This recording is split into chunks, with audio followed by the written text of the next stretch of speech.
oleme avanud oma hooaja, Maria galeris. Kõik kollektsioon on siis vahetunud selleks suveks, et sentel on Maria Kukamäe uued maalid. Et mul siin taustaks on nüüd siis võib-olla selle kollektsiooni ja selle hooaja selline hittteos või siis kroonijuveel.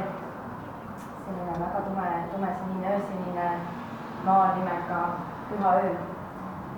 Ja siin on tegelikult väga palju detaile ja väga palju tegelasi, et seda lahti rääkida on juba selline kunstiteadlase töö, aga Maria on siis ütleme ikkagi jäänud nende oma liistude juurde ja ikkagi maalinud siis sõnumitoojaid ja siis rõhuga ikkagi võib-olla headusel, tarkusel, ilul, seda, mida peab elus hoidma ja edasi kandma, et siis siin maalivad siis erinevad tegelased seda siis ka edasi ütlemas.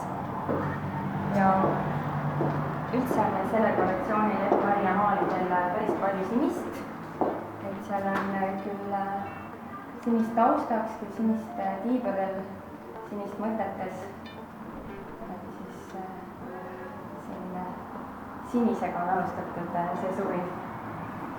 Ja mina ise olen ka siis siiamaani ateljees kõvasti tööd teinud, et jäänud ka oma liistude juurde, ikka tarbesed teinud ja on siis hästi kuldne see suvi tulemas kuldsete putukatega ja siis sellised, mõtlesin, et igas kodus võiks olla selline väike kuldkala, kes soove täidab, et kui niimoodi sosistab talle, mis puudu on, siis kausik äkki täidab.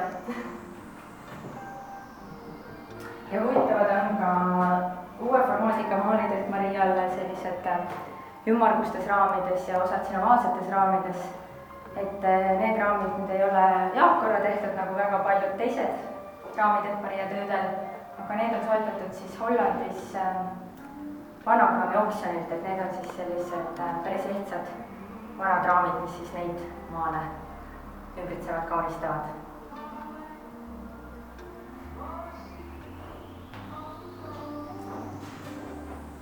Mis ma oskan öelda, et peab ise vaatama tulema.